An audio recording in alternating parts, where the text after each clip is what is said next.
Hello everyone, if you're new to my channel, consider liking and subscribing. It will make me feel wonderful if you do that. Thanks. By the way, I also have another Naruto and Luffy fanfiction channel. If you are interested, link is in the description. One Piece Straw Hat Family by Hotspot the 626th. As the crew travels through the Grand Line, something happens that not even the crew could prepare for. A baby? What are the Straw Hats going to do? Boss, I don't own anything. Adios. Welcome to Little East Blue, a gold lion's ambition on the move. Deep under the ocean of the Grand Line, sonar echoed through the water being produced by a rather festive and Hispanic-looking submarine. On its hull was painted a Jolly Roger, a sharp-looking skull wearing a tall sombrero hat with a maraca on either side. As this submersible vessel cruised through the sea, inside the crew was having a jolly happy time. With the submarine's interior looking like an old western tavern, it seemed that all the crew was celebrating. The men of this crew all wore fine clothes appearing similarly to the clothes worn by mariachi performers as they ate, drank, and enjoyed themselves wholeheartedly with the music playing in the background. Though while all these men partied, one of their members climbed a ladder to a second level of this room. Unlike the rest of the room, this part was dimly lit with only two large men sitting on comfortable couches. Both men looked distinguished, the thin one looking like a Mexico-styled cowboy with a guitar out, and the other more burly man appeared to be like a decorated luchador. Once the man had reached this level, he began shouting out to the two men, speaking with a slight Spanish accent, "Captain, Señor Colt." The larger of the two men, Señor Colt, spoke. "See? What is it?" he asked quickly. "There's a call," the crew member stated. "I think it's from Big Boss Shiki's people." Upon hearing the man's shout, the music stopped playing, everyone in the room stopped talking and looked to the opposite side of the room. Where their leaders sat, they all wondered what it is the Big Boss wanted and how their leaders would respond. "About time," Colt spoke, sounding impatient. "Sure kept us waiting. Bring me the transponder snail." "Yes, sir, right away," said the same crew member before taking off to do said duty. With that crew member gone, Colt then looked over to his partner. "You hear that, big bro?" he asked. "We might get to team up with Shiki's crew." The man gave out a snicker, thinking of both selfish and greedy things to potentially come their way. "If this pans out, we'll be in the Grande Leagues, just you wait." Before responding, the man's brother began playing on the guitar he had on him. He strummed a soothing noise, probably Latin in song origin, and played for many seconds. He soon finished playing, but then began to gasp though looking happy. With his hair and hat shading over his eyes, it was impossible to tell what mood this man was in. Yet, his brother seemed to know. "Hey, big bro," Colt called out. Are those happy tears?" "Sad tears," the man replied, though keeping his grin. "The saddest, hermano Colt. I'm filled with a beautiful sorrow, ennui." Colt responded back confused. "If Señor Shiki succeeds in the implementation of his odious machinations, the world will be drowned in a tidal wave of despair. See, when I imagine the thousands of wailing voices, crying out in agony, I feel simply, overwhelmingly sad." As he watched his brother gasp a few more times, Colt simply stared at his brother, unable to respond back. He felt that his brother could be deep at times, but he simply did not understand why he acted the way he does. Luckily, the previous crew member had returned back. "Sir," he called to Colt, holding at the device requested. "Here's the transponder snail." Looking away from his brother, Colt began grinning excitedly. "Good, I am through." The crew member placed the snail down and picked up the receiver. After handing over to Colt, the snail began speaking with the voice of the person, a flying pirate crew member, on the other end. "Am I speaking with the captain of the Amigo pirates, Captain Largo?" "No, this is Vice Captain Colt, but I'm speaking on behalf of Captain Largo." "Very well," the voice said, sounding slightly annoyed, but continued on in a professional manner. "This call is to inform you that Captain Shiki has decided to accept Mr. Largo into his assembly as our 51st pirate captain. Congratulations." Hearing this, the Amigo pirates gasped with astonishment. They had never expected such a big-name pirate to accept them into his armada of pirates. On the other hand, Colt chuckled with pride. "Well, of course," he replied back happily. "However," spoke the man on the line quickly, "there is one condition." "Huh? A mere formality that must be completed before you join?" "Oh," catching the captain's interest, Captain Largo asked out, "On condition?" From deep below the sea to sailing back on top of it, we turned now to the Thousand Sunny as she lazily sailed through the Grand Line. It was another bright and sunny day. How odd for the Grand Line, and already some of the crew was facing a major dilemma. Sitting off the side of the ship, 6 fishing lines were cast off the side of the Sunny. Each line belonged to one crew member: Luffy, Mika, Usopp, Akio, Brook, and Chopper, sitting in that order. Each one wearing a new outfit different from their regular ones. "Still no bites," Chopper said worriedly. He was currently in his brain point form, wearing a black bandana over his head in place of his regular hat. He wore a green shirt with a cute picture of a tiger on it along with some pink shorts. "Where are you, fish?" asked Brook rhetorically and downtrodden. While still wearing his black, top hat, Brook now wore a pink bandana around his neck. His shirt was a light purple with Japanese kanji written down in gray pants. Looking frustrated, Akio blew his hair up annoyed. "Why can't Fish just jump on board already?" he asked as well and also rhetorically. The boy was currently wearing a sleeveless black shirt and green shorts that pass his knees. Usopp gave out a long sigh. His own outfit was not as special with just a pale white tank top and brown pants. "Daddy," whined Mika looking almost tearfully bored, "make the fishes get caught already. I'm hungry." Little Mika was wearing a reddish-pink t-shirt with a mikan on it and light blue skirt. With his face slightly bloated, Luffy frowned towards his daughter disappointingly. "I would if I could, baby girl. I'm hungry too." Though he said that, his stomach was completely bloated, protruding out of his orange-red hoodie. Even still, his stomach growled, wanting even more food. Again, Usopp let out another sigh. "Ya don't say." He responded to his captain. "'Cause you look pretty full to me." "Well, we have been eating giant banquets every night," Chopper stated, releasing out his own sigh. "Our stomachs expanded. And as a result, we need to eat more to fill them up." I know," Brook stated as his cheeks, or lack of, began blushing while he rubbed his facial bone. "It's ridiculous how heavy my bones have gotten these past few days." "That is not how it works," Usopp stated, shooting down the skeleton's claim. Instantly, Akio blushed with embarrassment. "No one asked you guys to keep celebrating me," he stated softly yet letting his annoyance be known to the older members. Hearing the boy, Usopp smirked happily and gave the boy a pat on the back. "Don't worry about, kid," he told the boy, being assuring. "This kind of stuff happens to us all the time, and we've always managed to pull through somehow." Despite smiling, feeling slightly appreciated, Akio couldn't help but respond back. "That doesn't seem to make me feel better," he told the long-nosed man. Usopp chuckled. "Yeah, I guess not." Behind the fishing group, Zoro was lifting 2 small dumbbells each arm. He was wearing a plain, dark blue shirt with a red star and a yellow circle in the middle. While he was unconcerned with what his crewmates were doing, soon Sanji came walking up behind them. He, like the rest of his friends, was wearing different clothes. He was wearing a tropical, yellow shirt with black pants. "How's it going?" Sanji asked to the group. "Catch anything yet?" "Not yet," Mika said back. "Not even a nibble," Akio added, sounding annoyed. "That's a shame, we're completely out of food." Sanji then looked to the adults. "You guys better catch something or the kids won't be able to eat." "We can," Usopp stated before casting his line again. "Why is it so important for the kids to eat first?" asked Luffy, whining slightly. "I'm way more hungry." "Idiot," Sanji said, irritated.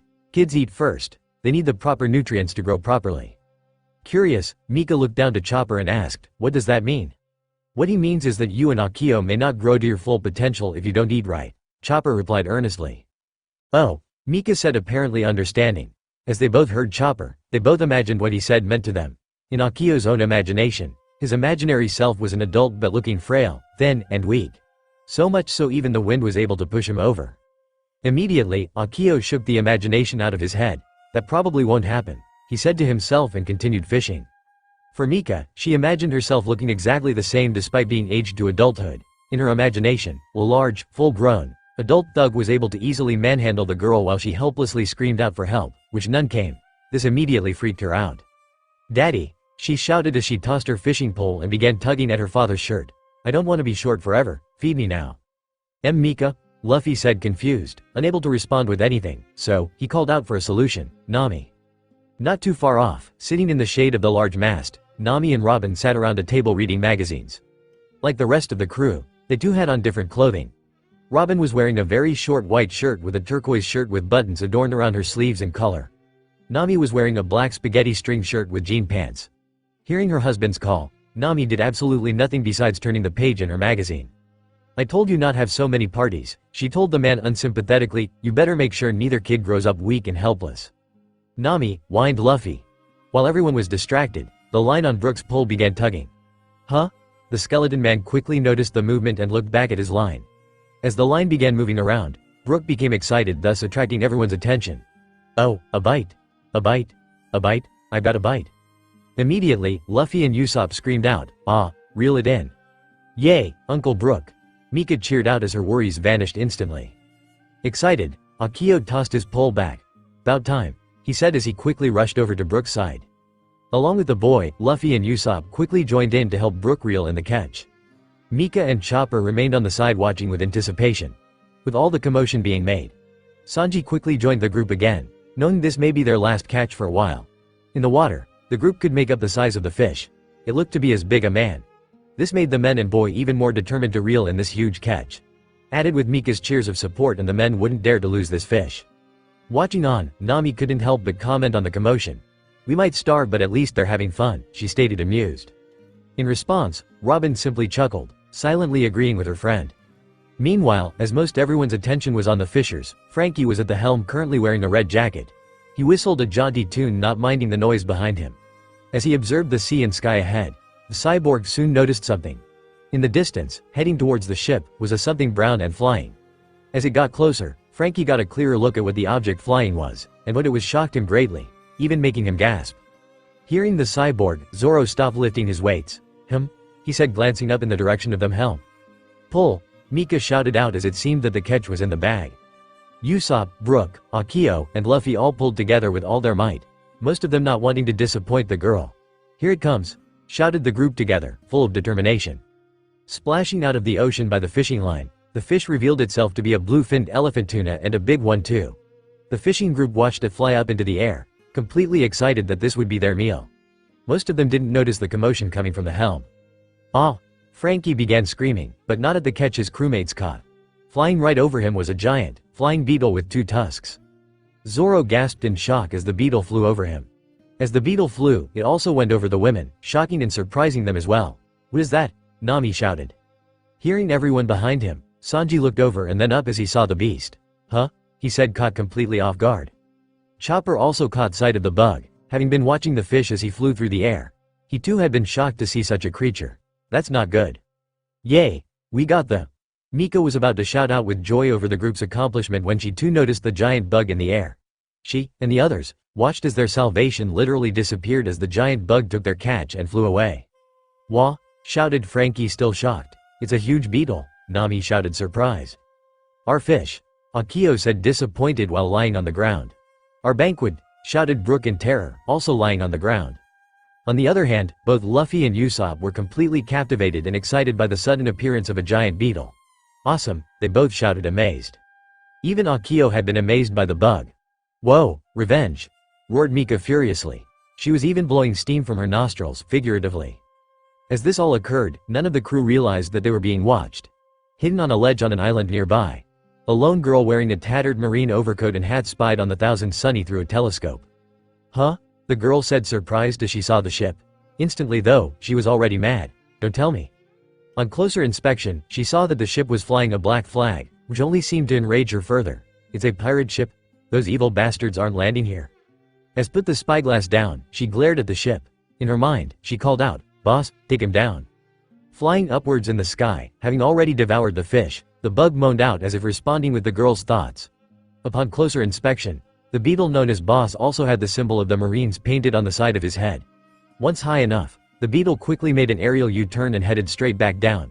Before he could hit the ocean, Boss pulled himself up and was now speeding at the pirate ship at high speeds, skimming across the ocean.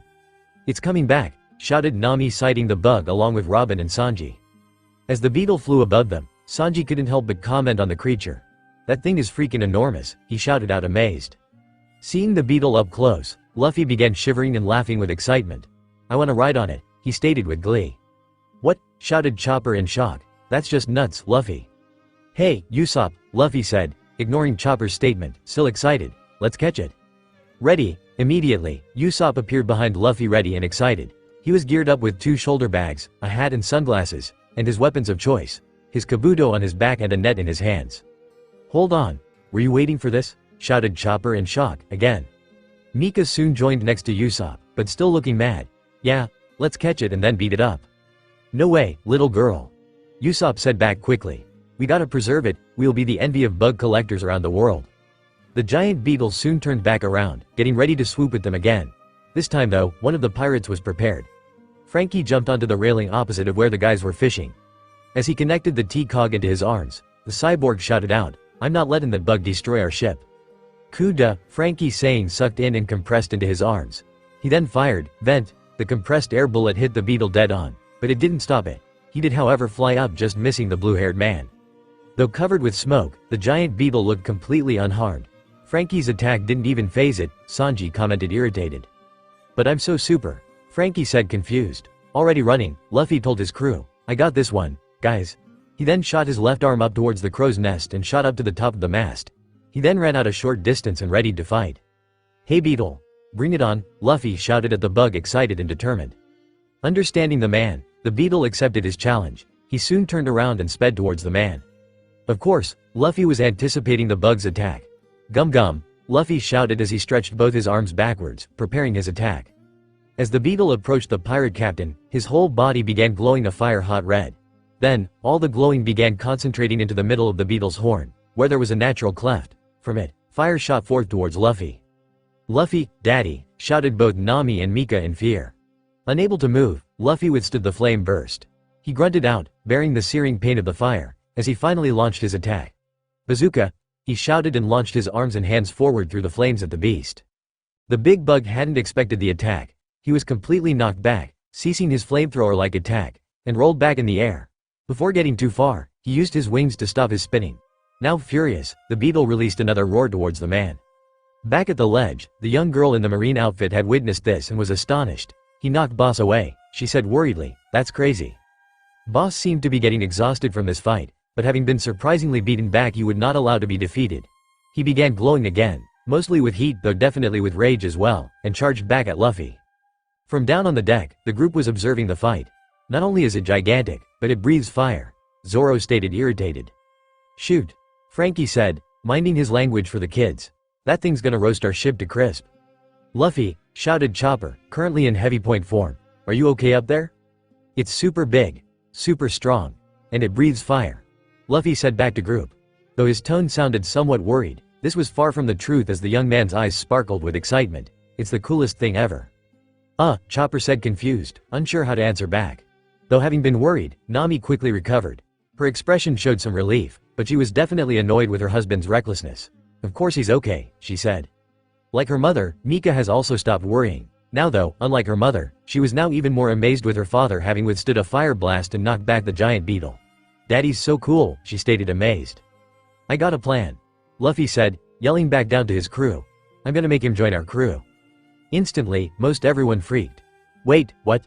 Hang on, Luffy," most of the men shouted with disbelief. Of course, Akio was also shocked. "Can a pirate crew have a bug for a crewmate?" he asked rhetorically. He then recalled, and looked at, that this already had a few strange beings already. A talking reindeer man, a cyborg, and a living skeleton. He then answered for himself in a deadpan manner, "I guess this crew can." Luffy let out an excited giggle. "Alright, big guy," he said as he looked back at his opponent. "You're gonna join, ah." As Luffy had been speaking, the bug had already been on him. Without warning, the beast knocked Luffy off the rigging. Though Luffy fell, he quickly shot and stretched his arm up at the beetle itself. He wrapped his arm around the bug's horn and shot up right to him. Luffy then held onto the horn, close to Bug's eyes, and laughed triumphantly. "Yeah, I got ya now." Immediately, Boss began trying to shake the man off. He flew in every direction, performing dizzying moves, in vain attempts to shake the pirate off. All the while, Luffy was just laughing and enjoying the ride. Of course again, watching all this, the young girl was stunned with disbelief by what she was witnessing. "This can't be happening," she stated with annoyance. Back at the Sunny, everyone was also watching as Luffy continued to have his fun with the giant bug. "What is he trying to do?" asked Usopp, slightly confused over Luffy's action. As he and Brook watched them, they soon noticed the bug approaching back at them.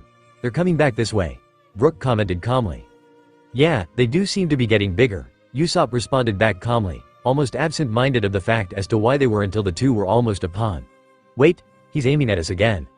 Quickly, the two crewmates ran to avoid the bug. Unfortunately, Usopp had made an error in judgment. What happened next practically occurred in an instant for the sniper. As he was running adjacent to the flight path of the beetle, the beetle's claw had caught the man by his shirt and by the holder which currently kept his butterfly net and weapon in place on his back. He was soon lifted up into the air as the beetle began rising. He immediately spoke, at first sounding very calm, "Help, help," until finally freaking out, "Help me, Mr. Usopp," shouted Akio in worry. "Damn that idiot," Sanji shouted, agitated by his crewmate's bad luck. Stepping up next to the chef, Zoro prepared himself as the bug flew back towards. "Come on, let's go rescue those two idiots," he stated before making a dash forward. Though annoyed, Sanji agreed with the swordsman. "Right," he then accompanied the green-haired man. Both Zoro and Sanji, using the railing, jumped out and forward at the bug. While the bug flew over the ship, both men grabbed onto one of the other limbs of the bug. Usopp, having gotten himself unstuck from the claw, was now also holding onto the limb, for dear life. Boss, feeling a little overwhelmed by the number of humans on him, he flew straight ahead towards the island, no longer bothering the rest of the crew. Witnessing this, Nami ran to the other side of the ship. He's flying away, she shouted out with worry. Mika quickly joined her mother, a little worried about her father. Daddy, she called out hoping to reach her parent. There came no response unfortunately. This immediately got Nami mad. What were they thinking? She said pouting. As Akio joined them, he looked out as well and spotted something different. Miss Monkey, he said, the bug is heading to that island. He then pointed at said island. Surprised, Nami took a second look. Having been concerned over her reckless husband and idiot crewmates, she completely overlooked the island not too far off from their course. That must be where the beetle came from, she reasoned. What should we do, miss? Nami asked Brooke curious. Instantly, Nami pointed to the island. Let's get closer to that island, she stated promptly. I don't know what they're planning, but at least we'll be close by to provide backup. Aye, girlie, Frankie said readily. He then went back to the helm to steer the ship in that direction. Observing the island, Robin made her own comment. Hopefully, it will not be an island filled with vicious beasts that'll tear them limb from bloody limb. Instantly, Chopper, Brooke, and Akio got shivers. That's twisted, Akio commented back. In response, Robin just chuckled playfully. At least she found her own dark humor amusing. Unlike the others, Mika wasn't paying attention to what was happening on board. Oddly, her complete focus was on that island. While she knew of course that her father was there, probably already beating up the beetle in her mind, she had a feeling of anxiety not being able to see or hear her father. And yet, she could feel that he was there and doing okay. As the turning towards the island, Mika felt a strange sense to keep looking in the same direction. With the view of her current vantage point becoming difficult, she moved herself from the side of the ship to the helm. While preoccupied with navigating ship, Nami spotted her daughter rush up onto the helm's deck. She watched curiously as her daughter ran along the side of the railing and then climbed the stairs onto the figurehead. Not realizing what was going on with her daughter, Nami just smiled, believing that her daughter was just worried over her father. How cute, she thought fondly. Mika soon reached the spot her father often sat in. His special seat, which extended to both herself and her mother, though the latter only did so with her husband. Mika stood then sat in the spot as the Sunny sailed closer to the new island. Her expression remained both neutral and slightly confused as she sat quietly staring at the island. In her mind, she couldn't help but feel how odd this was, just staring at the island she knew her father was on, yet she felt compelled to do so anyway. Even if she didn't understand this odd phenomenon going on within her mind, she still felt it better doing this than doing nothing at all. After an hour of waiting, with no sign of either the guys, the beetle, or anything else, the transponder snail began ringing.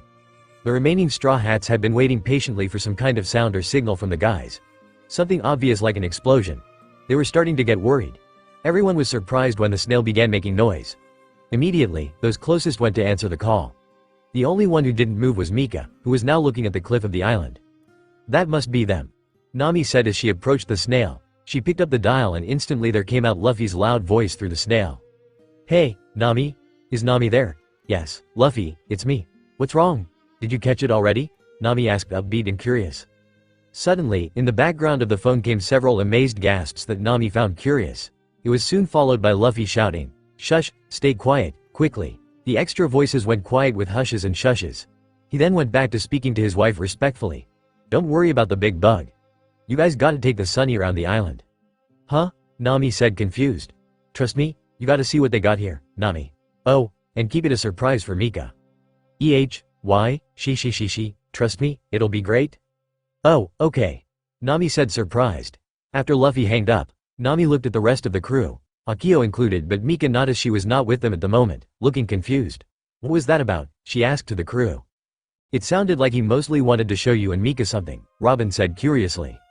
Chopper, now back at Brainpoint form, was curious as well. I wonder what they found. Hopefully not bloody limbs, Akio commented, eyeing Robin suspiciously. The woman just chuckled in response to him. Well, you heard the captain, Frankie said as he went off to get the Sunny sailing. Let's see what this island has. Yo-ho-ho-ho, Brooke laughed with calm excitement. I wonder what had Mr. Luffy so excited. While Frankie went to lift the anchors up, Nami walked over to and up the figurehead. She walked onto Sunny's head to where Mika sat. Mika, Nami said, smiling happily. Daddy called us a few seconds ago.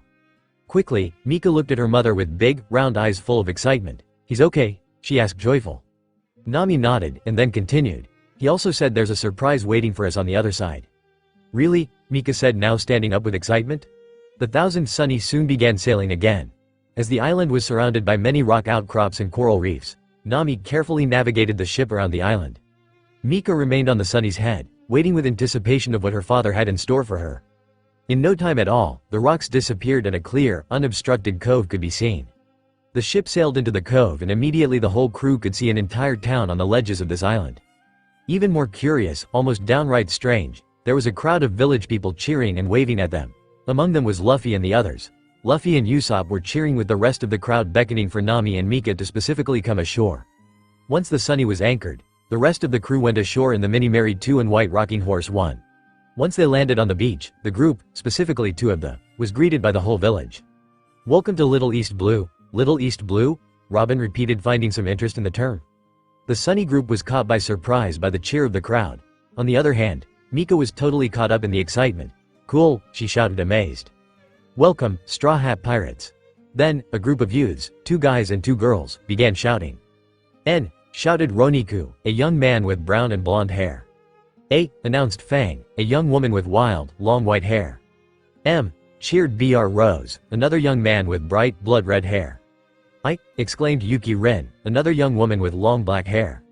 They all then spoke together. "Welcome, Mistress Nami." Clearly hearing the group, Robin chuckled with amusement. "Looks like you have a fan club, Nami," she said teasingly. Nami frowned and crossed her arms. "As long as they aren't creeps," she stated shrewdly. "Hey," shouted Sanji peeved. "You better behave yourselves. Our Nami is happily married." The group of fans gasped in surprise. "Really?" The rest of the crew, those that had just come ashore, looked at the crowd confused. "What's going on?" asked Chopper, curious. "Hey, guys," Luffy said as he and his group approached the rest of the crew. He then walked over to his wife and child, speaking to them directly. "What do you think? Pretty awesome, right?" "Luffy," Nami spoke as she looked around. "What is this place?" "Ah, let me explain." From the crowd, a portly, friendly old man approached the newcomers. He was the mayor of this village, Mayor Fabre. He explained to the group, "You see, here on Kansorn Island, a particular group of people from a certain sea have gathered here from shipwreck after shipwreck. We all here hail from the East Blue. And now, we welcome you, the Straw Hat Pirates, to our home, Little East Blue."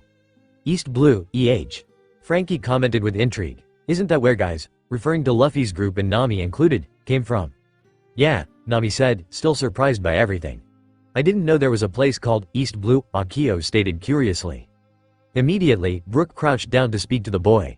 "There are many seas, young Akio. East Blue is just one of 4 great blue seas." "Whoa," said Akio and Mika, the latter having been listening as well. Usopp rushed forward next, looking excited. "It's not just the people from East Blue either. They got Kaya's mansion, kinda, here too. They also have a Barati." Sanji added coolly, "and a windmill too." Luffy added ecstatic.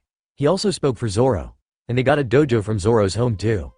"Really?" Mika shouted, completely amazed. Mayor Fabre laughed jollily. "Of course, feel free to roam around to your heart's content. In honor of your arrival, we would enjoy having you all join us for a banquet celebrating your fame, or infamy as it were." Brook and Chopper gasped happily. "Banquet," they shouted overjoyed. "Awesome," shouted Luffy joyfully. "Thanks, old man." "Come on," Usopp said excitedly, beckoning Mika to follow him. "I'll show you all the stuff." "Yeah, hurry up," shouted Luffy, already running off. Instantly, Mika took off to join her father, looking excited doing so. Being curious himself, Akio ran right after her to join them. Even Chopper and Brook joined them. The other were being swarmed by the crowd, mostly around those from the East Blue. Everyone was getting swept away with excitement and praise from the denizens of the East Blue. Thao was still surprised with all this attention, especially when the Nami fan club came her way. "We're sorry if overstepped our boundaries, Ms. Nami," Fang said to the woman, looking sincere and apologetic. "We're all pretty big fans, not just of you, but the whole crew," Br Rose said, behaving slightly bashful. Nami flashed a smile, attempting to ease the group's worries. "It's no problem," she replied happily. "If you don't mind me asking," spoke Yuki Rin curiously, "but who is it that you are married to?" "Is it Sanji?" asked Roniku, sounding a bit apprehensive. "No," Nami said quickly, much to the woman's relief. "It's Luffy." Surprisingly, the whole group gasped. "No way," they all shouted, amazed. "What?" Nami asked, confused. She immediately began frowning, thinking that the group may be disapproving of her relationship. Is that a problem? The group began huddling together. They seemed to be working on something as quickly as possible.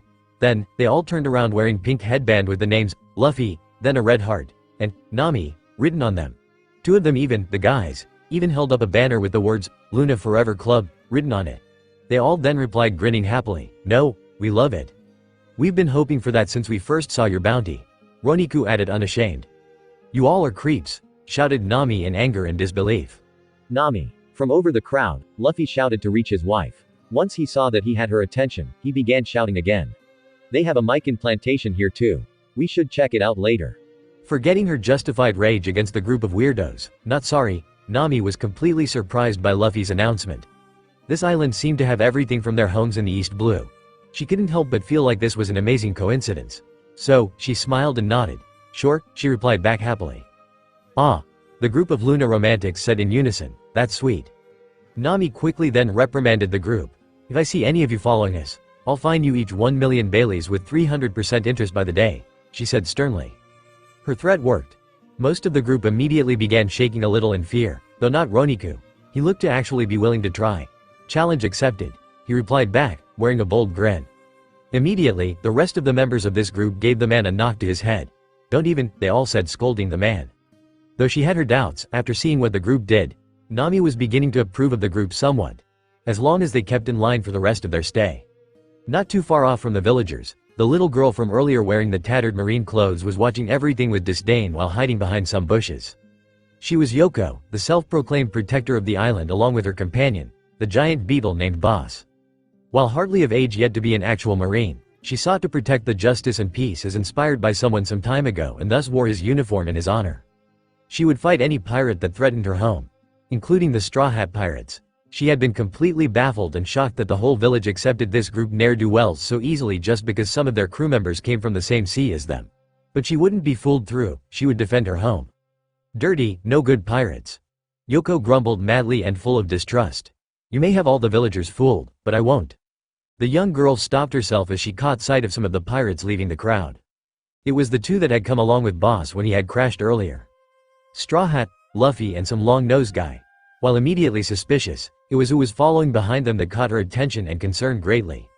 Chasing after the pirates with happy grins full of excitement were two kids, one girl and boy, she had never seen before. She knew every kid on the island, and these two were not one of them. This meant that they came with the pirates, but she didn't understand why pirates would have two kids on their ship. It was then that she came to a drastic conclusion, one that only helped fuel her anger towards the pirates even more. They're kidnappers, little troubles in Little East Blue. Are pirate kids really bad? From out in the ocean, a periscope rose above the water and peered forward from behind Cansorn Island.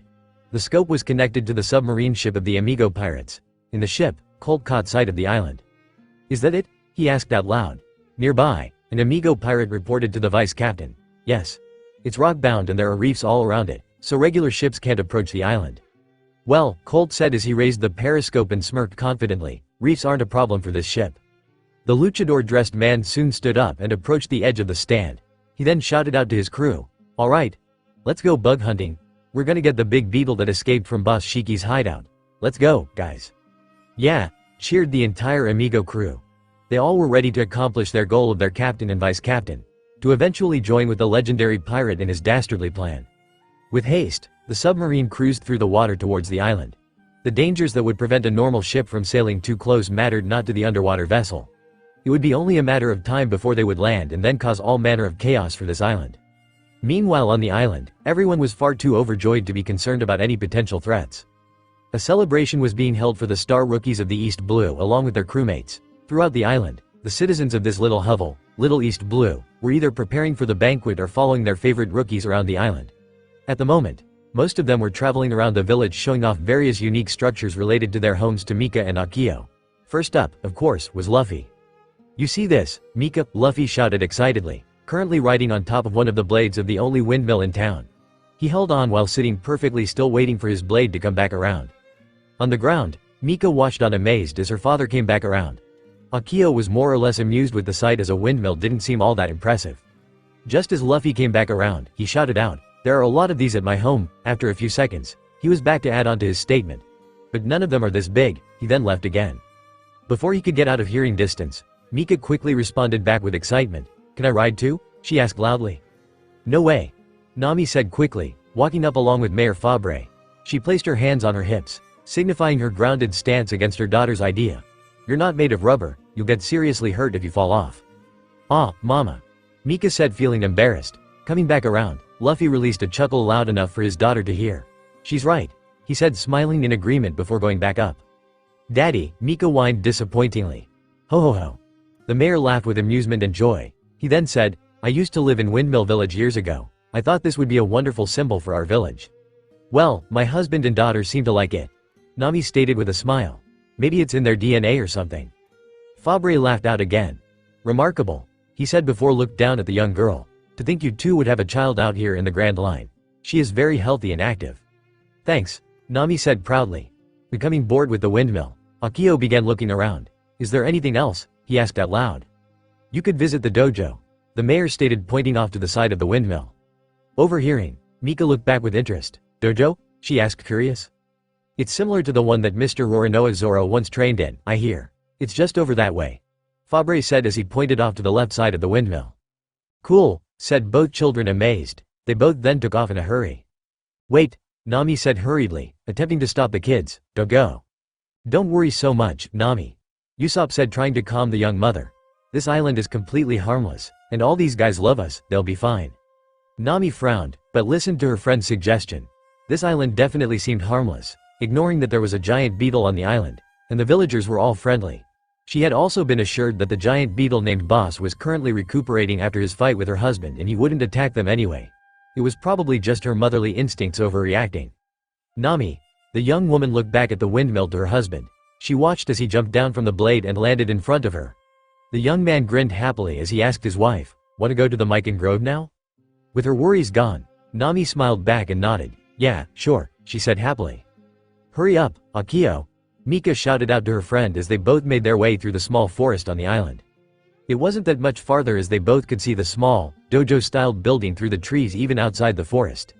As they approached it, they soon heard the sounds of kids, potentially their age, training hard with the master of the dojo giving out lessons and teachings.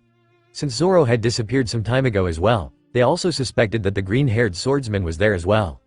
"It's not like it's going anywhere, Mika," Akio responded as he kept his leisurely pace. "What's the rush?" Responding back, Mika stopped and began snickering with excitement. "I want to see if Uncle Zoro is training them, and get in on it too. Don't you think it would be cool to learn how to sword fight from him?" Catching up with her, Akio nodded, seemingly agreeing with her. "Yeah, that would be cool," he said, thinking out loud. "Then let's," as Mika spoke, she stopped when she heard the bushes began rustling. Immediately, Mika and Akio looked over at the bushes, wondering what it was making the noise. To their surprise, it wasn't a small animal. From out of the bushes popped out a girl above their age, wearing a tattered and oversized, white jacket. Both kids immediately screamed out in shock before being tackled by the girl. All three crashed onto the other side of the path with the older girl on top of them. "Ow!" shouted out Mika in slight pain. While also in pain, Akio was far more concerned with the girl that had tackled them. "Why'd you tackle us, idiot?" he shouted angrily. "Shush! Be quiet," the brown-haired said quickly, trying to be quiet herself. "They'll hear us." "Who?" Akio asked, confused and still mad. "The pirates." Now, Akio was less angry and even more confused. "What?" "Don't worry," the young girl said as she got off the two of them. She turned around and began looking around as if keeping an eye out for someone. She then spoke up determinedly. "I won't let those filthy pirates keep you hostage any longer. Me and Boss will protect you." Having heard that, now Akio and Mika calmed down. They then both looked at the girl, perplexed. "What?" "I don't think they saw us," the girl said confidently, referring to the pirates, before standing up. She then turned to the kids and began giving them directions. "Follow me. My name is Yoko and I've protected this island for a while now with Boss. I'll take you into the caves and they'll never—" "Why?" Mika asked, interrupting the girl, standing back up. The girl Yoko stopped speaking and looked back at the girl with an expression of surprise and disbelief. "Why?" she repeated. She suddenly became slightly flustered and tried explaining again. "Come on, don't you realize I'm trying to rescue you from the pirates?" "Why?" Akio asked, confused. He too also stood back up. Because Yoko stopped speaking as she quickly believed that neither of these two kids were making sense. She then asked, "Why are you even questioning this? I'm trying to help you." "We don't need it," Mika and Akio replied. "Of course you do," Yoko responded back stubbornly. "No," the two cabin kids said, Yoko shouted in frustration. "Because we're pirates too." Instantly, Yoko went silent. She stared at the younger kids in disbelief before suddenly laughing. "Oh, I see," she said with a patronizing smile. "You're just pretending to be ones." "No," the pirate kids said together again, "we're really pirates." Their answer immediately got on Yoko's nerves. "No, you're obviously pretending," she stated, slightly annoyed. "Kids can't be pirates." Why not? Mika asked curiously. Because, upon closer inspection of Yoko, seeing her hat and tattered coat, Akio made a counterclaim. A kid can't be a marine either, he stated surely. Huh? Yoko said surprised. Yeah, Mika said quickly, grinning happily. She didn't understand where the conversation was going, but she knew that they had at least gotten an edge on the older girl. Especially not a girl. Akio added confidently. Yay, huh? Mika said, at first sounding teasingly before immediately changing to confusion and looking at Akio with a confused look. What? Shouted Yoko angry. Girls can't be marines. Akio stated surely, crossing his arms to signify his belief. Since when? Asked Mika curiously. Surprised. Akio looked at his fellow cabin kid confused. Since, like, forever probably. He stated, this time sounding unsure, though of only the matter of time. Why? Asked Mika, still curious. Because girls would be too girly for the marines. You gotta be tough to beat up pirates, not wear makeup and play with dolls. Oh, Mika said monotonously. The young girl still seemed unsure though of the boy's statement. What? Yoko shouted again, even louder and angrier. Come on, Mika. Akio said as he began to walk back to the path. Let's go check out the dojo already. I don't want to play pretend marines. Forgetting her conundrum, Mika quickly became excited. Okay, she replied happily, grinning, before following after her friend. Wait, Yoko shouted as she attempted to stop them. Neither of them obeyed and walked right past her. Hold on, listen to me. Still, neither Mika nor Akio listened. They both walked back onto the path and they continued on their way to the dojo. They then hurried over to the building, not wanting to miss whatever may be happening there. Yoko had stepped onto the path as well. She looked at the kids with shock and anger. I can't believe those two. The young girl said, clearly peeved. How can they be okay about being around pirates? Then suddenly, Yoko went off on a tangent, aimed specifically on what Akio had said. And that boy, saying that girls can't be marines, and saying all that crap about girls, in front of a girl, who does he think he is? As she glared down the path which the kids took, Yoko soon remembered where she was and to where those kids were going. She looked through the trees to a small building not too far away. The dojo, she said quietly. She began smiling soon after as an idea formed to kill two birds with one stone.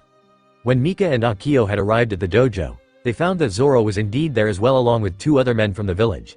He was surrounded by other kids, mostly likely around their age, being praised and admired by them. Even the dojo's master, at least who the suspected was the dojo master, was asking for an autograph from the man. Not being one to be left out, Mika quickly rushed in with Akio casually walking behind her. Uncle Zoro, the young girl shouted out cheerfully. Everyone stopped what they were doing and looked back at the two newcomers. Oh, Mika, Akio, Zoro said smiling lightly. Hey. Whoa, the kids and even the master said amazed. She's related to the pirate hunter, asked the one girl as amazed as her fellow trainees. She's just our captain's kid, Zoro casually mentioned, though still smiling. Once Mika reached her uncle, she asked out curiously, are you gonna teach, Uncle Zoro? Zoro was caught by surprise by the suggestion. What? He replied confused. Instantly, all the dojo students gasped. Can Roronoa Zoro teach us? They asked to their dojo master. The instructor, a man named Lonnie, was also caught by surprise from this sudden suggestion. He tended to be a very timid man, but an honorable teacher. To refuse to let his students be taught by such a renowned swordsman would be dishonorable to them. But, knowing this wasn't the intentional plan, he looked over at the pirate and gave him a nervous smile. If he doesn't mind, he said nervously. In response, Zoro gave out a shrug. I don't mind, he stated before walking out onto the open area. Seeing that the man agreed, all the kids cheered out, yay. Me and Akio want to join too, Mika quickly added excitedly. Whatever, Zoro said monotonously. Yay, cheered Mika happily. As Zoro rubbed his neck, stretching it a little, he gestured towards the other kids. Go join the rest of the kids, he told Mika and Akio. Immediately, both kids nodded and rushed over to where the other kids stood. They both entered in line and stood at attention with the rest. Except for Mika, who was far too excited to stand still. Alright, Zoro said, looking at his students in a row. Now I'm only gonna say this once, so your first lesson is. Hold it, a female shout interrupted Zoro's speech. I will not let a pirate teach his filthy ways to my fellow students. In response, Zoro cocked his brow confused. Everyone looked towards the back of the dojo where the origin of the female voice came from. Ready to fight. Yoko had a bakken in hand and extended out towards the pirate. You'll have to beat me before you can corrupt those kids, she stated with resolve. Mika looked surprised to see the girl. Hey, it's that marine girl. Does she think she can be a swordsman too? Akio responded, almost mockingly. Hearing the boy, Zoro was a little surprised by the comment he made. It even made him chuckle a bit. Guess you're still young enough to believe that, Zoro commented to himself. Yoko, whined one of the kids dismayed. Don't ruin this for us, another kid said annoyed. When's the next time we'll get the chance to train under a skilled swordsman, stated another kid. Master Lonnie sucks, one of the kids stated bluntly. Hey, Lonnie shouted, feeling insulted. Despite the jeers, Yoko remained determined. I won't let this pirate have his way. Zoro gave out a wry sigh. Fine. I won't teach one of those kids, he said to the surprise of everyone. He then however pointed to Akio and smirked cleverly. But I can train one of my own crewmates. Huh? Said everyone, including both Yoko and Akio, surprised. Go on Akio, Zoro said pushing the boy forward, show her what you got. Akio stumbled forward but luckily did not fall. Once balanced, the young boy looked back at the green-haired man, confused and nervous. Mr. Roronoa, I've never. Just do it. Zoro stated sternly. Immediately, Lonnie rushed over to Zoro. He looked worried. Mr. Roronoa, he said to the green-haired man quietly, Yoko is one of my best students. Oh, Zoro replied with intrigue. She's even beaten me a few times. You sure you want your young crew member to spar with her? He doesn't look trained. He's not, Zoro stated honestly. Nevertheless, the man smirked amusedly. But he'll learn something from this. Everyone gathered around Zoro and Lonnie wanting to see what would happen in this spar. As Akio approached his opponent, he picked up one of the other Bakans. He held the wooden sword out as he stood opposite of Yoko. He stood before the girl serious and prepared. Instantly, Yoko scoffed. You think you can beat me? She said overconfident. Yeah, Akio stated arrogantly. Immediately after, he watched as the girl scoffed at him, which angered him slightly. Everyone watch. Yoko shouted towards the crowd of children. I'll show you why nothing good comes from being a pirate. Go. Zoro said regardless of Yoko's comment. Akio charged forward with his Bakan up in the air. Knowing nothing of sword techniques, he only raised his practice weapon up high while look intimidating. He was sure that this would frighten the girl. Unfortunately, he was severely misguided. With such a simple and reckless move, Yoko easily and skillfully avoided the strike and proceeded to bop the boy's undefended head. Ow! Shouted Akio in pain. He immediately dropped his sword and began rubbing and soothing the goose egg bump on his head. Yoko smirked. That's what a girl marine can do, punk, she stated coolly. Instantly, everyone laughed. Although he did not laugh, Zoro was smirking with amusement at his young crewmate's plight. He then stated out loudly, first lesson, never underestimate your opponent. Man or woman, it makes no difference who you or your opponent is when your life is on the line. Impressed, everyone clapped and marveled at the man's teaching ability. Obviously, not everyone was as joyous as the class. Akio was definitely not happy being used like this or being beaten by a girl. Completely humiliated, he quickly picked himself up and walked over towards the dojo. He then began leaning against the wall to sulk. Seeing this, Yoko smiled in triumph. Now he'll see that being a pirate is a bad choice. As she thought this, she looked back at her class and frowned. Even with her display, they still praised the pirate who, she had to admit, gave them sound advice. Still, she could not stand for this. There's still no way I'm going to let you teach my class, pirate. Yoko shouted, still ever determined. Zoro looked at the girl and heard her declaration. He hadn't really cared, but this girl was starting to get a little bossy with him. He decided then to take this matter a little more seriously. Mika, he said speaking calmly while looking at the girl. Surprised, Mika looked up at her uncle. She replied curious. Ready for that lesson? Instantly, Mika grinned with joy. Yes, she shouted excitedly. The green-haired man then looked at the rest of the group of kids. You kids can watch, I guess, he stated uncaringly. Hi, shouted the kids excited. Wait, Yoko said frazzled. Apparently, this pirate was clever. As he walked, Zoro looked back towards Akio. He called out, you want to try actually learning how to use a sword, hotshot? Instantly, Akio scoffed knowing he was being mocked. Sword fighting is dumb, he said trying to appear as a cool nonconformist. Whatever, Zoro said with a shrug, unconcerned with the boy's attitude. He then walked over with Mika to an open area. After having grabbed her own Bakan, Mika was ready to start. Come on, Uncle Zoro, let's start, she called out eagerly before becoming nervous shortly, before Mama finds out and says, no. Right, Zoro replied almost monotonously. Hey, Yoko shouted angrily, gaining the man's attention. You're not going to teach her anything either? Immediately, Zoro smirked prideful. I think being her uncle allows me to teach her when she asks. He then mumbled the next part, and when that witch isn't around. Looking confused, Yoko shouted, what, Uncle Zoro, whined Mika impatiently. She had already grabbed her own Bakan and was ready for a lesson. Yeah, I hear ya, Zoro said before turning back to Mika. Yoko glared angrily at the pirate. Her rage bubbling as she believed that this pirate and his crew had tainted at least one child into treating them like family. She had enough of this. She began to walk quickly towards the pirate. Never one to stand by, Yoko was about to attack the green-haired swordsman with a self-righteous fury. Most likely to attack him by biting his head. As she approached him, she was also watching as Roronoa Zoro began his lesson with the young girl. He was completely distracted. Just as she was about to jump him, she watched a scene unfold before her that caused her to stop her attack. "Here," Zoro said to his niece, unnoticing Yoko's approach. He then proceeded to politely help Mika with her handling of the bakken. "Like this." Mika instantly responded with a smile. "Okay," she said happily. In her mind, a memory flashed before her eyes. In it, a younger Yoko was in the same position as Mika and being taught by a tall, broad-shouldered man wearing a marine coat and hat. The man watched the girl proudly as she practiced with a bakken. Then, in a fashion similar to how Zoro behaved, the marine man aided the young girl. "Here, sweetie. Like this."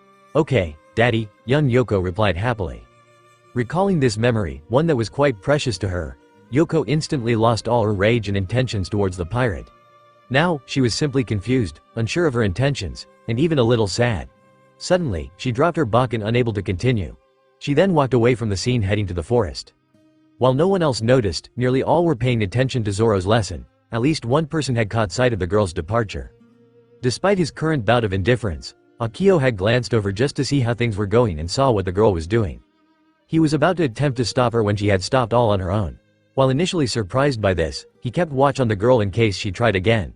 To his surprise again, the girl just turned around and began leaving. As he watched her leave, ironically passing him without a glance, he noticed her expression. It was full of frustration with a tinge of sadness. Why does she look sad? He thought curiously as he watched the girl disappear into the woods. While Zoro was bombarded with enamoring questions, Mika took the time to hail her friend. "Hey, Akio!" Mika shouted excitedly. She really wanted her friend to join in on her fun, but when she looked for him she saw that he had taken off. Immediately, she became curious. "Where's he going off to?" she thought adventurously. All right, come down," Zoro said sternly as he calmed down the kids. Once they did so, he started his lesson again. "Now, Mika, time to show you. Where'd she go?" Zoro and everyone else looked back at the spot where Mika had once stood. Nothing was there now except a bakken stick. The green-haired man then took a look around, noticing that Akio and the little marine girl were gone as well. At first he was concerned for those two, a part of his crew, but he felt they would be okay with each other nearby. The island itself was harmless anyway. Yoko ran through the forest, quickly and with a destination in mind. She wasn't just going off to find someplace to be alone. She needed to go speak with a friend. The only one that seemed to understand her.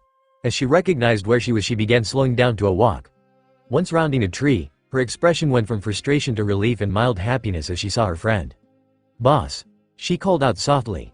Buried halfway into the ground, the giant beetle boss called out softly with a smile, happy to see the girl. As the girl approached him, his instincts sensed that the girl felt a little down, causing him to frown with concern. When she sat next to him, he let out a low moan communicating his concern. "I'm okay, boss," Yoko told the beetle, vaguely understanding him. Still, she needed to vent. "It's just those pirates. They have 2 kids with them. That doesn't make sense, right?" Boss let out another soft roar in response. His expression showed his confusion. Whether with the idea or just unable to understand it was unknown. "Yeah," Yoko said softly, understanding that her friend was as confused as she was. "And you know what's worst?" The mutant beetle let out another soft roar, sounding like he was asking back. "There's this little girl with them, and she calls them her family." Yoko kept a soft tone while she was becoming increasingly sad. "I wouldn't believe it at first, but then, I saw how one of them treated her. It reminded me of Dad." A little surprised, Boss let out a curt roar with astonishment. He looked down at the girl sympathetically while the girl remained quiet. Sensing her sadness, the beetle felt the need to comfort his young friend. He extended his small mandibles out towards the girl. With hiss, he began gently brushing Yoko's head and hair. While surprised at first, Yoko began smiling as she greatly appreciated the gesture. "Thanks, boss," she said to the giant bug warmly. In response, Boss roared happily. His small gesture had been greatly received by his young, little friend, and he was happy for it. "Whoa!" Yoko and Boss looked over as they both heard the shout in amazement. It was Akio, who had followed Yoko, and he was staring at the giant bug in awe. "That beetle really is huge." Boss let out a curious-sounding roar as he understood the boy-child approaching him. Despite the distance between them getting shorter, the beetle remained calm and interested in the boy. Yoko quickly stood back up. She then stood in front of the beetle as if protecting him. "What do you want, punk?" she shouted venomously. Ignoring the hostility, Akio approached them slowly. "Man, I wish I had found him on my home.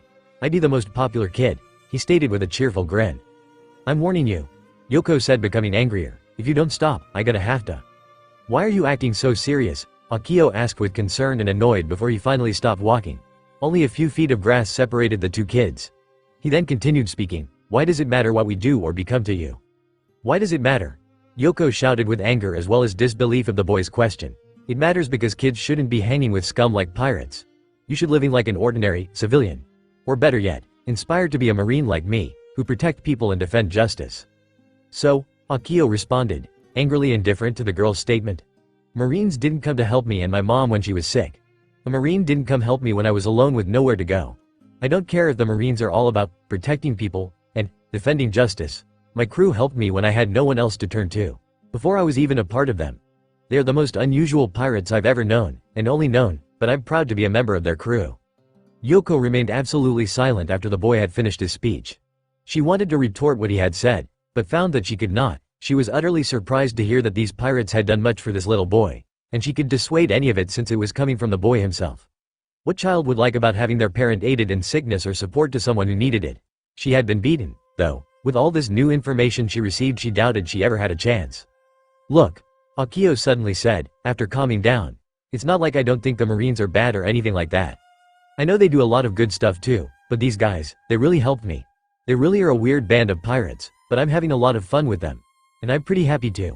I don't think anyone could ask for better than that. Though begrudgingly, Yoko nodded in agreement. Yeah. I'm not gonna tell you to stop hating on pirates, Akio stated with a smile, but you should really give these guys a chance, okay? In response, Yoko crossed her arms, affirming her disbelief. Pirates are pirates, no matter who they are, she stated stubbornly. Immediately, Akio gave out a wry sigh. He thought she would not change that fast. But Yoko added quickly to the boy's surprise, maybe a pirate kid is redeemable. Akio instantly let out a curt chuckle. I'll take what I can get, I guess, he said amused before extending his hand out. I'm Akio, by the way. I'm a cabin boy of the Straw Hat Pirates. Yoko. The girl replied back, smiling, as she shook hands. She then gestured back with her head towards the beetle. That's Boss. Boss let out a soft roar in greeting, looking cheerful. Don't get any funny ideas about taking him either. She added to the boy with a wily smirk. He's with me. Got it. Akio agreed with a false grin. Inside his mind, he was actually quite heartbroken over the matter. Damn it, I really wanted him to join too. However, despite these two being as squared as can be, someone else in the area was still holding a grudge. Revenge. Both kids looked over and, to their surprise, saw the brown red-haired girl Mika jump from the trees and land on Boss. She then immediately began biting his hard-covered head in an effort to defeat him, which was proving fruitless. The beetle hardly even noticed. Mika, shouted Akio, nearly freaking out. He was worried that his goodwill effort would be for naught, even if the girl was hardly doing any damage to the bug. He then nervously looked at Yoko, hoping she wasn't angry. Actually, Yoko was looking shocked at the scene. Is that what I look like when I do that? She thought to herself, embarrassed. She knew of her habit attacking people, biting their heads, but never had she seen someone else do it. It looked really funny, so much so she began laughing.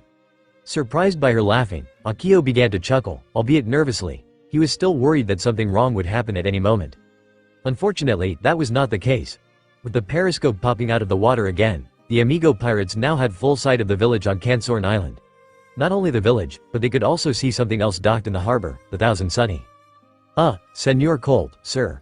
One of the Amigo pirate henchmen said, looking through the periscope itself. He then moved his head to look at the vice-captain. The large man responded, yes, what is it? We are in sight of the island, but there's something else. Another pirate crew. What? Colt said, concerned. He walked over to the periscope, pushing the man aside, and took a look around. He quickly spotted the ship along with its flag, at which he recognized immediately. That's the flag of the Straw Hat Pirates. I thought they had died or something.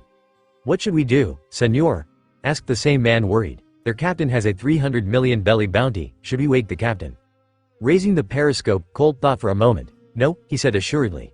Let my big brother have his siesta. You know how he is when he's prematurely awakened. Both Colt and the Amigo pirate member looked off to the side of the room. Lying on the couch was the captain of the Amigo pirates, Largo, sleeping soundly. Both men looked at their captain in disbelief, but neither one wanted to go through with awaking the man. Thus, as the old phrase goes, let sleeping dogs lie. Anyway, Colt said as he brought the conversation back on topic, the Straw Hats may be a problem, but they can also get us in really good with Big Boss Shiki. Now eager, Colt stepped forward near the edge of the balcony. All ahead full. He ordered to his crew confidently. Prepare for battle, chicos. The Amigo pirate roared with enthusiasm. They raised their pistols, muskets, and swords in the air, showing how ready they were. Outside, the submarine propelled itself quickly through the water with purpose. In a matter of moments, the Amigo pirates would make land and cause some chaos. At another part of the island, far more private than most places on it currently, there was a part of the forest where there came sudden shift in the type of trees. While most were your average tree, tall and plainly leafy, this section of the forest had trees that grew shorter and had an abundant amount of orange-colored fruit hanging on their branches. There was even a noticeable change in the air as the area smelled sweet like citrus. These trees, unlike the rest of the island's trees, were mikan trees. From one tree, Nami picked off a rather ripe-looking piece of fruit. After a quick clean by rubbing her shirt upon it, she began peeling the fruit with the greatest of ease. Growing up on a mikan plantation would give you that kind of skill. Once the peel was off, Nami broke off a slice of the tender meat of the fruit. She then gave the slice a toss behind into the air.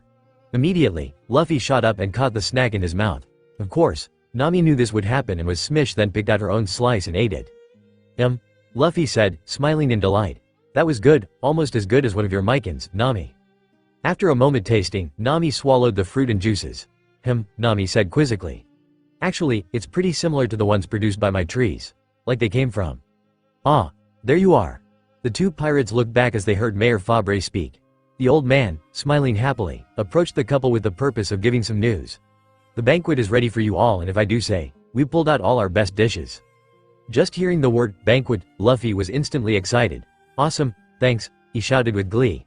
Immediately, he took off back towards the village, completely forgetting his wife. Seeing this, Nami released a sigh. Sometimes, it's hard to tell what he loves more, she said to herself wryly. Despite this, she still smiled, having expected this to happen of her husband. Walking forward a little, Fore spoke to the young woman. I see you've been trying our locally grown mikans. He said, delighted while nodding with pride. Yes, Belmir's Grove has certainly produced some outstanding fruit this year. Nami blinked quickly. Belmir's Grove? She repeated in surprise. Yes, Fore said joyfully. It was named by Yoko's father when he was still alive. Yoko's father? Nami asked, curious. He was a marine captain and he moved himself from the active line to come here and defend our little home. He told me it reminded him of home and that our home should be protected as a true sign of peace in the chaotic Grand Line. What happened to him? The old mayor released a saddened sigh before answering. He was killed defending Little East Blue from pirates. Fore said sullen. Poor Yoko. She was left without her father, her only family left. The young, orange-haired woman frowned. What the old man had told her was awfully similar to a moment in her life she would not wish to recall. Nevertheless, she was still curious about the grove. She asked, why did he name the grove, Belmir? From what I recall, he did so after being inspired by one of his seniors who was named Belmir. I heard she had a love for mikans. Really, he had also done it for Yoko, Fore added. His daughter? Why? Simple, my dear, she looks up to her as a role model. You know about Grammy Belmir? Mika said amazed. Back with the kids, everything had been settled quickly enough. Yoko was of course no longer attempting to display the marine spirit in trying to rescue them, and treating them like children. After Mika had been removed off Boss, Yoko had explained a few things, albeit with some contempt, that all had been squared between Boss and the captain. Though, a fight still would be taking place when Boss was all better.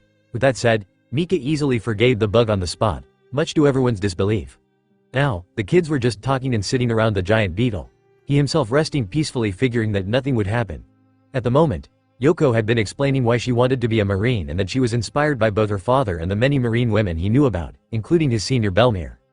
Now, returning to that conversation, Yoko was currently looking at Mika in shock. Grammy, she gasped in disbelief. Marine Captain Belmir is your grandma? Mika smiled happily and nodded. Yep, she's Mama's mommy, she told the girl unashamed. Which one was she? Yoko asked intrigued, from your group. Akio answered, the one with the short, orange hair. Her? Yoko shouted out in shock towards Akio. Then, who's her father? Monkey D. Luffy. Akio said, answering again. But that, they couldn't, how? Yoko was unable to speak clearly as she couldn't wrap her mind around so much information that seemed to conflict. The daughter of a marine becoming a pirate and then marrying a pirate and having a child together sounded ridiculous. And yet, here she was with said child, who didn't look like one to lie. Hey, wait a minute. Akio said before turning to Mika. Why do you agree with me about the girl marine thing if you knew it wasn't true? I didn't, Mika said straightly. Giving up on making sense of her conundrum, Yoko also gave a reply. I don't recall her agreeing with you either. Akio was about to attempt to prove himself against the word of both girls, but found he could not. He soon recalled the conversation earlier and realized she had not, in truth, agreed with him. Immediately, he began blushing with embarrassment. Man, he said before crossing his arms and looking away from the girls to hide his humiliation, now I feel like a jerk.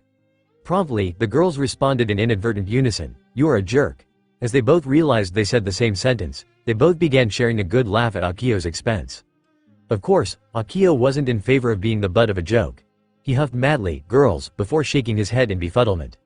Once they were done laughing, Yoko looked back at the girl looking quizzical. So, is Ms. Belmere really your grandma? She asked. Well, I never got to meet her, Mika said with a tinge of sadness. Mama said Grammy died when she was a little. Oh, Yoko said sorrowful. But, Mika said abruptly, smiling happily. She then began playing with her hair until it looked like a mohawk. Mama told me she liked to wear her hair like this. Akio snorted, nearly laughing. Seriously, he said while covering his snickering smile.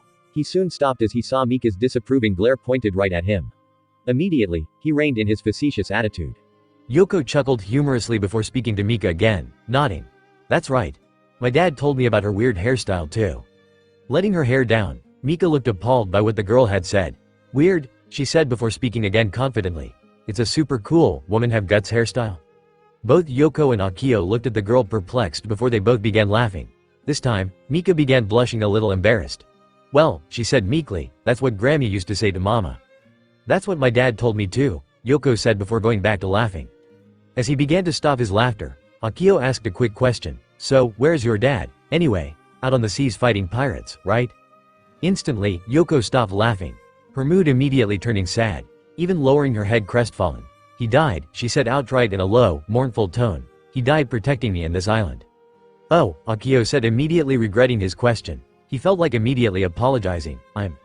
It's okay. Yoko said cutting Akio off and putting up a smile for the young kids. She then patted Boss's hard shell with pride. Not too long after, Boss showed up. He's helped me protect the island ever since. Despite this, Boss only seemed to frown. Though the girl was smiling, he could sense that it was fake, hiding the real behind it. He let out a low roar voicing a concern over the girl. Noticing the beetle's attitude, Yoko looked at him confused. Before she could ask him, she suddenly felt someone wrap their arms around her. She was completely caught by surprise and looked back behind to see that it was Mika that was hugging her. Confused, she asked the girl, what are you doing? You feel sad. Mika stated, sounding a little sad herself. I'd be sad too if I lost my daddy too. Mika, you feel like you need a hug. Yoko didn't say anything in response to the girl. Somehow, Mika had understood her true emotions and was comforting her the best way she could think of. Then, she felt the familiar brushing from Boss's mandibles stroking her hair, also attempting to comfort her. Though she was still sad, the young marine girl couldn't help but smile as tears started falling from her eyes. She couldn't believe a girl younger than her, and a pirate no less, was able to do this to her, but she appreciated it. Thanks, she told Mika and Bosses together. Then she seriously, but this doesn't mean I forgive you for being a pirate. If anything, you're at least a nice kid. Okay, Mika said, grinning happily. Despite having watched this emotional scene, Akio chose not to join in. He considered it too mushy and girly for him, disregarding the fact that he disliked his own father anyway. Still, he was happy for Yoko as he felt that she did need this group comfort. Granted, it being from a little girl and a huge bug. Weird, he commented with a smile. Kaboom! An explosion drew everyone's attention back towards village. A billow of black smoke floated up on high to be easily seen by even those in the forest. Panic could be heard from the village along with the sound of guns firing. What? Yoko said in disbelief. Immediately, she took off running towards the village, a fearful look etched on her face. Yoko! Shouted Mika and Akio, both looking fearful. They ran after the girl. Boss gave out a roar, concerned with the explosion and the kids running towards it. He wanted to join them as well, but was still recovering from his fight earlier. Yoko, again, Mika and Akio as they ran through the forest. They ran as fast as they could to try and reach the older girl as soon as possible. Which happened not to take long as they soon caught up with her. Yoko! What's? Akio spoke but stopped when he looked out toward the village. He gasped along with Mika sharing the same expression of shock as Yoko did. The scene before the kids was shocking indeed.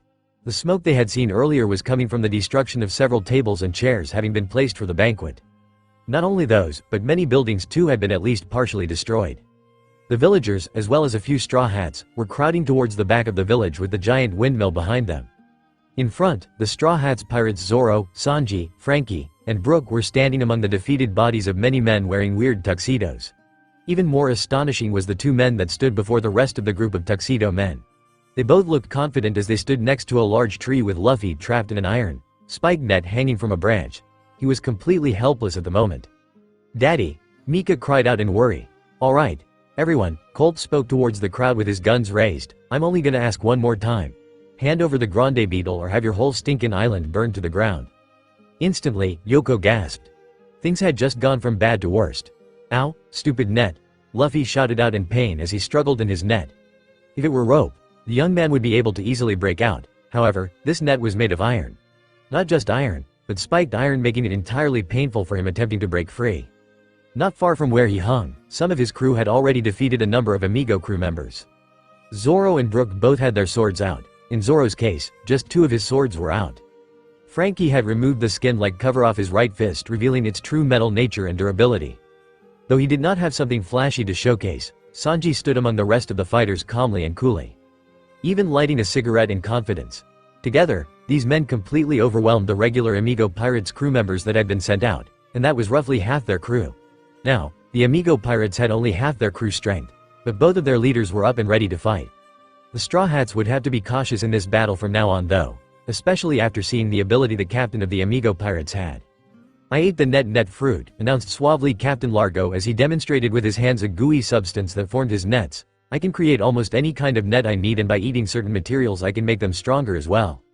Zoro immediately grunted, showing his annoyance. This guy is going to be annoying. Sanji replied mockingly, if you're tried already, you can join the others in the back. Only tired of having weak opponents. Zoro answered, smirking with anticipation. Frankie looked ever determined. No net is gonna stop me. He shouted with vigor, I've been feelin' super this week. Do no worry, Mr. Luffy. Brook shouted out to his captain. We will have you done in mere moments.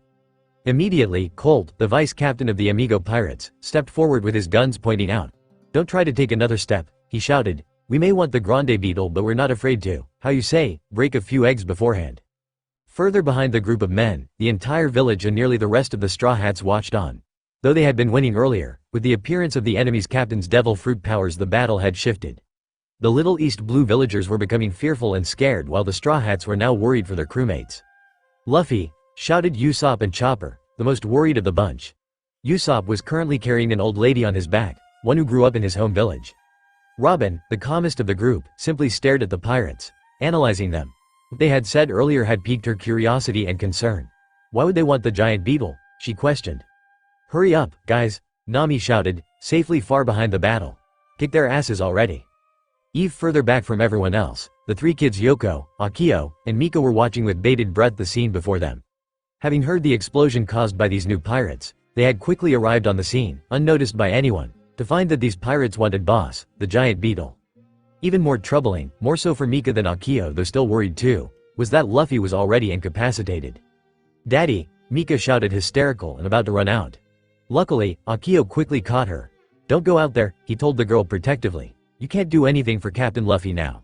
Let Mr. Roronoa and the others handle this. But Mika said, wanting to retort but could not.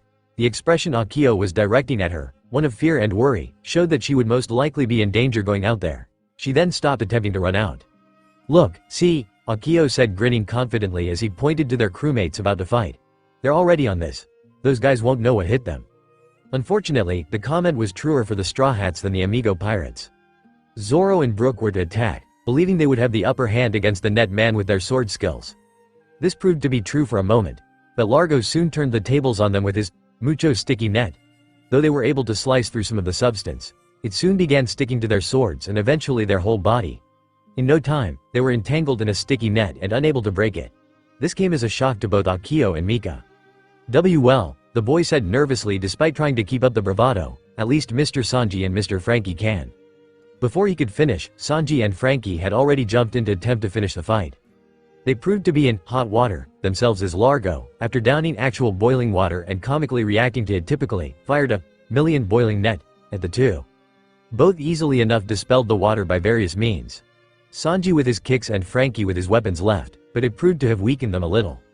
Even Frankie, whose cyborg body conducted the heat quicker and was overheating him. This gave Largo the opportunity he needed to capture them. This time, using his iron net to entrap both of them together in a cage and making them immobile by shrinking it to the tightest it could be. They were captured, just like Luffy and the others. And like Luffy, they were strung up on the tree to showcase Largo's power. Everyone was shocked. This included the kids, and Akio himself was starting to look a little silly with his mouth agape. After witnessing everything, The young boy just threw his hands up into the air. "I'm done," he proclaimed and turned around exasperated. "Akio!" Mika shouted at the boy mad. "Damn pirates!" The young pirate girl looked over at Yoko, who was filled with anger and hate towards the pirates. If they think they're gonna get boss. She then picked up a thick branch laying on the ground nearby and held it like she did with a bakken. Then they'll have to get through me. Hearing this, Akio immediately turned around looking concerned. "Wait," he called out. It fell on deaf ears unfortunately as Yoko took off towards the enemy pirates. The boy instantly freaked out. "Wait, wait, wait." He then gave chase after her. Seeing this, Mika tilted her head curiously. "Akio?" she said, confused, about to step forward. Akio quickly stopped. "Stop," he shouted towards Mika, also holding his hand out. "You stay here." "What?" Mika shouted in disbelief. The boy didn't say anything more. Akio just gave the girl a stern look, trying to show how serious this was. It seemed to work as the girl didn't move, but pouted angrily at him. He then took off after Yoko, hoping to stop her before doing something reckless. Though her friends, at least one of them, were gone, she still commented angrily. "I wanna help too, ya know." She looked away from scene defiantly, trying to appear uninterested. Then, as she looked at the forest, she quickly remembered something important. "Ooh," Mika said in realization, which made her grin happily. "I have an idea." "Ah, how disappointing." Back at the battle, Captain Largo made a comment as he looked up at his captures. They were all still struggling and unable to escape as he wanted them to be. He smiled and then further commented, "To think that men of your high bounties would be so easy to capture." This made Luffy mad. "Just wait till I get out here, you lame poncho man," he stated, frustrated as he still could not break from the net. He even hurt himself again. "Ow." Largo smirked. "That won't happen, mi amigo, my nets." "See, Captain," a shout interrupted Largo, making him glance back at his men. To his mild surprise, he saw that all his men, including Colt, had sprouted upon their bodies many feminine hands and arms. They were freaking out. Largo said, bewildered. Then immediately, those appendages appeared on himself as well. He was initially confused, but he remained calm and looked out to the crowd of villagers. A quick glance over the crowd and he saw one of the Straw Hat members, Nico Robin, making a gesture with her own arm, so and two together. "What? You will release Luffy and the others and leave," Robin commanded coldly. This made Largo chuckle. "Oh, sweet beautiful senora," he said calmly with a cunning grin. Before she could act, he began using his own powers first. "Ah!" All the Straw Hats captured suddenly let out a curt cry. Their nets were beginning to constrict on them. As the netting tightened on all of them, Luffy's was probably the worst, with the spikes beginning to stab into his rubber skin. Everyone immediately caught notice of this. "Luffy," shouted Nami, worried. "Guys," shouted Usopp, fearful. Largo spoke in suave yet evil tone, "I'm afraid you're in no position to negotiate, Senora Nico Robin. Remove those arms off my compadres and I will not strangle your crewmates to death." Not wanting to see her crewmates cruelly strangled, Robin quickly undone her ability upon the Amigo pirates. She felt greatly disappointed that she had been outsmarted by little insight. She understood now that they would need another plan to get their crewmates free and defeat the Amigo pirates. Largo grinned and then released, eased up on constricting the men he had captured. "Oh man, thanks for the save, bro," Colt said as he walked up next to Largo, grinning. He then raised his guns towards the crowd and began barking out orders. "Okay, you guys have one more chance to turn over the Gigante beetle before we lay waste to your whole stinkin' island." Then, as an added measure, Colt began firing his Gatling guns at the ground. The dirt and explosion frightened the crowd and made them step back a bit. The luchador then commented, "You East Blue losers are nothing but peace-loving weaklings. Do yourself a favor and hand it over already. We may even leave you with some of your stuff intact if you hurry." No one responded. The entire village had their heads lowered in shame. It was a bitter thing to hear, even if they had heard it numerous times. The words spoken this time felt even worse now with their protector on the line. They could do nothing against these pirates. Regrettably, Mayor Fabre spoke up. "Maybe, no way." Then came a shout that interrupted the mayor and snapped the whole village out of their funk. It was Yoko, and she ran right in front of the crowd holding her weapon in hand to defend them. She then announced determinedly, "You won't hurt the villagers, and you won't take boss." "Yoko," Fabre called out in worry. He wasn't the only one, as all the villagers watched on, fearful for the little marine girl. Colt frowned with annoyance. "Little girl, we need that beetle to move up in the pirate world. We ain't leaving until we have that beetle, and we'll destroy the whole island to find him." "Then you'll have to go through me first," Yoko declared bravely. "Hey," Colt laughed before aiming his arm-fitted gun at the girl. "Easy enough." "Yoko," screamed out the mayor of Little East Blue. Before he could fire, Colt was suddenly hit with a rock to his face. It luckily didn't cause him to fire, but the move had certainly taken his mind of the girl. "Who threw that?" he shouted angrily. His answer came in the form of another rock, but this time he saw it coming. He easily swatted the rock away and then looked at the thrower. "Akio!" shouted Nami, fearful. Of course, having gone after the girl, Akio was too late to stop her from running out into the view of the bad pirates. Seeing that she was going to risk her life, he had to act fast. He had spied a rock or two and used them, but now he was out of ammunition. Now, he and Yoko were out in the open and currently prime targets for this man. Angry and unamused, Colt turned one of his guns on the boy. "So, you want to die too?" he asked rhetorically. "Huh?" Akio laughed out loud, much to the surprise of everyone. "Kill me, and you'll never find the beetle." "Huh?" replied Colt in surprise, and Yoko in confusion looking back at the boy. The little East Blue citizens began looking at each other, also confused. They were sure that only Yoko had any kind of bond with Boss. At the same time, the remaining Straw Hats were also befuddled by what their cabin boy was saying. "What is Akio doing?" Chopper asked, confused. While he looked a little confused, Usopp was actually grinning proudly. "He's spinning a lie." "Yeah, that beetle obeys my every command," Akio said with grin, hiding the lie. "With a single whistle I can summon here to attack all of you and you wouldn't be able to put a scratch on him." "Really?" Colt questioned suspiciously. Akio puffed up chest with overconfidence. "And if you kill me, he'll fly away and you'll never find him again." "Ooh," Usopp said, wincing with dread. "What?" Chopper asked, still confused. "He goofed up the lie," Usopp said grimly. As Usopp predicted, Colt had immediately caught onto the loophole. "But he won't if we kill anyone else," he said, grinning evilly before aiming his gun at the crowd. Instantly, Akio paled. "Oops," he said audibly. "Nice going," Yoko said, mad towards the boy. "Okay, boy," Colt said, keeping his guns aimed at the crowd. "You better summon that beetle before I—" The man stopped as he caught his brother walking by him. Holding off for a moment, Colt looks at his brother, confused. Bro?" he asked. "What are you doing?" Largo stopped and then raised his hands up to his ears, cupping them almost. He had a faint smile as he answered his brother. "I'm listening to the sound of the cicadas singing their song in the summer breeze. They sound marvelous." Confused, Colt actually took a moment to listen. He did in fact hear an insect noise, but it was odd. "That's not the sound of cicadas, bro," he said knowledgeably. "Oh," Largo said, surprised. "Then, what is that sound?" The sound of buzzing soon began to fill the air and everyone began to notice it. Though the bad pirates didn't know what it was, everyone else did. It was a noise they all had heard. Then, in a brown blur, the two kids suddenly disappeared from everyone's sight, astonishing them. "What?" shouted Colt, enraged. "Yahoo!" A yell of enjoyment rang out that soon took everyone's attention to the sky. Flying high up was Boss with Mika riding on him and the other two hanging onto his tusks for dear life. "Mika?" said Nami, astounded. "Yeah," shouted Usopp, energized and excited. "Go Mika!" "That's so cool," Chopper exclaimed with amazement. Robin simply chuckled, amused. She hadn't expected on Mika appearing with Boss. Upon seeing Boss, the villagers immediately began cheering joyfully. "Thank goodness," Fabre commented, relieved amongst the crowd. "Bro," Colt shouted in amazement. "That's the beetle we've been looking for." Largo blinked with surprise. "I thought we were looking for a stag beetle," he commented absent-mindedly. Colt looked at his brother in disbelief. "No, it was just a regular beetle," he shouted. With Boss still up in the air, Mika helped the other two kids onto the beetle. Both of them looked shocked as neither of them had expected a save like that. Not to say they weren't grateful for it. They soon took their seat on Boss's tusks and were now riding comfortably. "Boss!" Yoko shouted out in astonishment. The bug gave out a happy roar as he looked at his friend, still safe and unharmed. Still, the girl was surprised to see the protector of their island here. "What are you doing? You still haven't recovered from that fight earlier." Mika was the one to respond. "I told him what was happening," she said with a big grin, "and he said he wasn't going to let you protect the island on your own." Yoko looked at the girl, astounded. Akio on the other hand looked at the younger, confused. "How did he say that?" he asked. "I don't know, he just did," Mika stated with casual shrug. "Who cares?"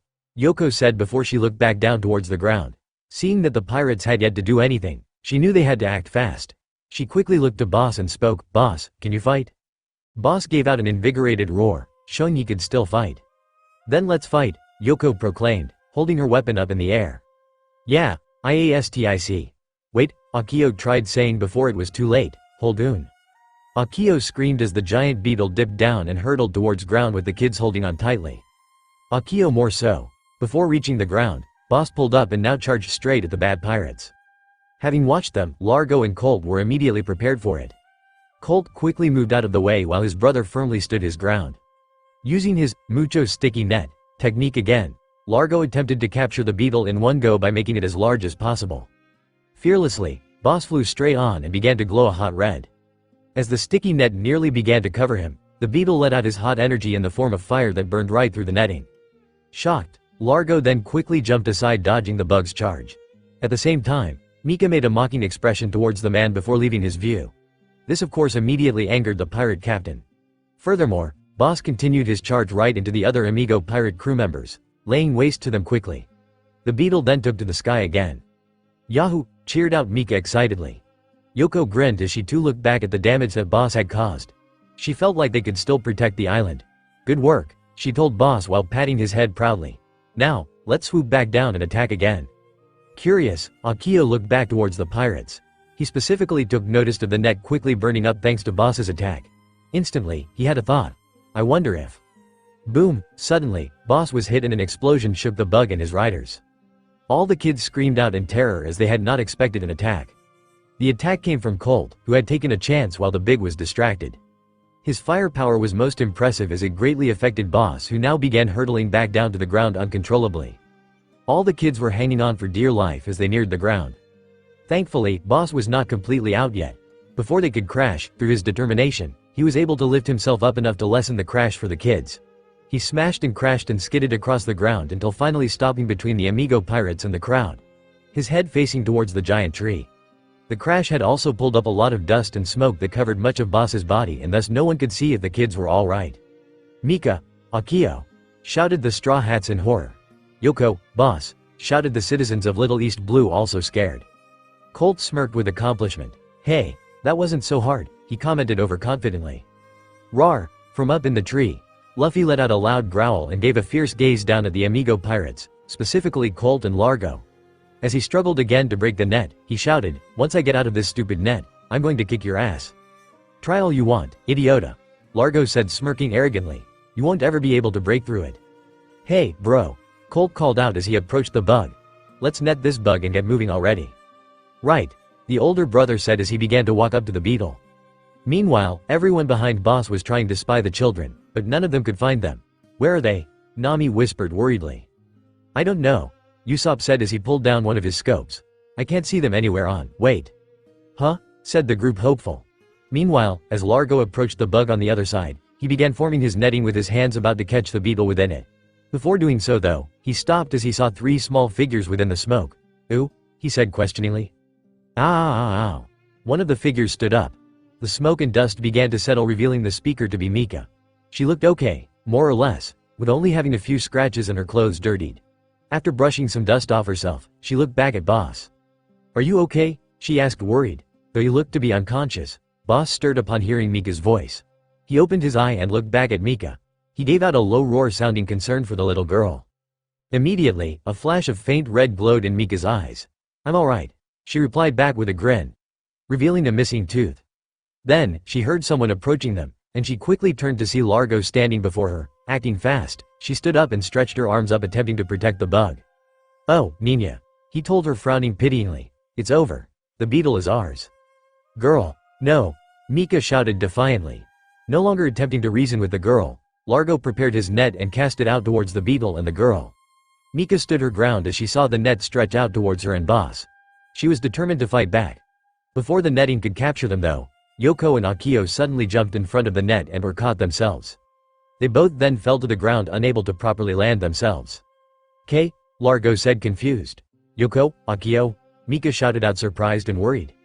"Run, Mika!" shouted Akio quickly, struggling within the net. "Get out of here!" Yoko shouted as well. "Enough!" Largo said, annoyed and angry. He walked over to the kids he captured and he gave them, mostly Akio, a hard kick, venting his anger. "No!" Mika shouted in distress. "Akio!" shouted the Straw Hat men, worried. Unfortunately, they were still stuck in their nets and could not break them. "Yoko!" Fabre shouted as he watched the same scene from afar. Though she looked okay, the old man's blood began to boil with anger. He clutched his cane hard as he finally had enough. "I will not stand for this any longer." Hearing him, this surprised the crowd, Straw Hats included. "Huh?" Having seen the attack on his friend, Boss gave out a mad roar and attempted to move to attack the man. He was only able to get himself to stand before falling back down. His injuries were still too much. "Boss!" Yoko shouted in worry, wincing, sliding in pain. "Now then," Largo said before extending his hand out behind himself. Instantly, he began forming a cage of metal and growing it to a large size. One big enough to fit the beetle in. Once it was finished, He then addressed the beetle. "Now, Escarabajo, if you would please step into your cage, we'll be on our way." "Beetle, no way," shouted Mika as she tried protecting Boss again. "Man, this Ninita asterisk sure is stubborn," Colt commented with a mocking grin. Little girl, the Amigo captain nodded in agreement. "Let us be done with this task," he stated as prepared to capture the beetle. Before he could approach the bug, he quickly noticed something thrown at him and dodged it. He then looked curiously at the object thrown. Unbaston asterisk. Walking stick, cane. Enough. Largo and his crew looked over to see an old man, Mayor Fabre, standing away from the crowd of civilians. With anger etched on his wrinkly face, he shouted at them, "I will not allow you to take Boss away." "Mayor," Yoko shouted fearful. "Well," Colt said smirking cruelly, "I knew people of the East Blue were weak, but I didn't think they were stupid too." Mayor Fabre, though shaking nervously, was undeterred. "Yes, we may always turn tail when danger approaches," he stated to the men unashamed. "But I'll be damned that if when one of our own who has been fighting for us for so long is in danger that we don't step up to defend them." "Mayor," Yoko said, touched by the old man's courageous speech. "Old guy," Luffy said, impressed. Unfortunately, none of the Amigo pirates felt the same admiration. They quickly mocked the old man, believing him to unintelligent. Despite their jeers, Fabre remained standing looking ready to put up a fight. Largo and Colt were then about to take Boss when suddenly another civilian, holding a bakken, stepped up to protect Boss. Then, a chef followed suit. An old lady stepped forward as well, having made Usopp do so since he was carrying her. One by one, all the citizens began rallying behind their mayor, and Pro-DW hats joined them, attempting to look for an opening. They all began shouting and raising up their makeshift weapons ready to fight. This made most of the pirates become nervous and on edge, as it seemed the tables were turning on them. On the other hand, Largo and Colt were just becoming annoyed with this sudden uprising. "That's enough," Colt shouted before firing towards the crowd. All his shots hit the ground, scaring everyone. As Boss watched, he began growling with anger. Not just anger towards the pirates for hurting Yoko and attacking the villagers, but also at his own inability to actually stop them. He knew he had to do something before it was too late. There was only one thing left that he could do. "All of you shut up," Colt shouted enraged. "Next one of you makes a sound or move and I'll fill them with lead." While they had been startled by the gunfire, they weren't going to give up. They were about to attack the pirates when suddenly a bright light blinded and stopped them. This was the same for everyone else, and they quickly covered their eyes. None of the pirates, Amigo or Straw Hat, knew what was happening, but all the little East Blue citizens knew exactly what was going on. "Boss," Yoko shouted worriedly. While she had her eyes covered and shaded from the light, Robin asked, "What is happening?" "Boss is shedding," shouted out Fabre with surprise. "Shedding?" Robin questioned. "But it's too soon yet," Fabre added with worry. Indeed, the shining light was coming from the beetle itself. Within the light, Boss began breaking through his shell, growing bigger and fiercer. The light soon began to die down and revealing Boss's new appearance to everyone. Not only was he bigger than previously, but his colors had changed completely from brown to blue colors, with the exception of his tusks remaining white. With this new look, it also brought forth new energy that gave Boss the strength to stand back up and roar loudly at the enemy. And the crowd of little East Blue citizens and the Straw Hats cheered in joy, most of them. The Amigo pirates instantly got scared at the new appearance of their target. Even Colt was a little frightened. What is this? Though Largo was surprised by the turn in events, he still remained calm and collected. He said before looking at his iron net cage. "I think we're gonna need bigger net." While Boss now stood tall before the enemy, his new energy was waning fast. Even if he had shed his old shell, his injuries had not healed with his transformation. He knew he had to do something quick to save everyone. Only he couldn't figure out what. "Boss!" A shout came from Akio that immediately grabbed the giant bug's attention. Quickly, the boy pointed up towards the nets where Luffy and the others were still trapped. He then told the bug confidently, "Breathe fire on them." "What?" shouted the trapped Straw Hats in shock. "Huh?" said the other Straw Hats, minus Robin. Boss smirked, understanding what the boy had in mind. The beetle began glowing a familiar hot red-colored energy. He then lifted his head towards the captured pirates, still smirking determinedly. Instantly, all the captured fighters tried to stop the beetle. "Wait, wait, wait, wait!" They all shouted hurriedly to deaf ears, flailing arms. Without hesitation, Boss released the energy stored within him as fire and launched it in 2 streams at the captured pirates. The men screamed out before the fire hit all 3 of them. Everyone on the village's side screamed out in horror and shock. The Amigo pirates, with the exception of Largo, were shocked as well. After only a few seconds, Boss soon stopped breathing fire and dropped back down to the ground, tired and exhausted. "Ho, are we done already?" Largo spoke confused. "Akio!" Mika shouted angry. "Why'd you tell Boss to burn them?" "Because," the young, chocolate-haired boy said before looking back up at the tree. With only a few seconds having passed, The fire broke the strings that held their nets up and Akio watched them drop. Immediately, Akio smirked cunningly. Fire beats nets. "K," said Largo surprised. As the fire cleared, it looked that all the straw hats were fine. Slightly charred, but fine. The fire had indeed worked as Akio believed it would. The fire burned away all the nets, even the iron ones. All of them began standing back up, slowly, ready for round 2 against the Amigo pirates. "Thanks, guys," Luffy said with a grin towards the kids and Boss. Grinning fiercely now, Luffy cracked his knuckles as he looked at the Amigo pirates, specifically Largo. "Now it's our turn, and you know how this song and dance goes. The good guys win." Thanks to the inspiration from the actions of the kids and Boss, the citizens of Little East Blue aided the Straw Hats in defeating the Amigo pirates, using their knowledge of the island to their advantage. So, while Zoro and the others handled and defeated Cold, Luffy of course took on Largo. It was a fierce fight, with Largo's net abilities working in surprising ways, but in the end Luffy prevailed, beating the Amigo pirate captain and destroying his submarine ship at the same time. Having used his third gear technique to do so, he almost fell into the ocean, but was caught just in time by Boss with Mika, Akio, and Yoko riding along. "Thanks, guys," Luffy said with a squeaky voice, since his size shrank tremendously due to third gear. Seeing his new form, all the kids were shocked. "Who is this?" they shouted confused. "I'm Luffy," Luffy shouted right back in rage. Now, as the sun began setting, the whole island was in an uproar of joy and celebration. The banquet once to celebrate their home sea's infamous rookies was now one of triumph and pride. The people of Little East Blue, once hailed as cowards, had defended their island and protected their protector. They were feeling great about themselves. Of course, the Straw Hats were still very much the guest of honors and enjoyed themselves. Sanji even helped cook the feast. At least, most of them did.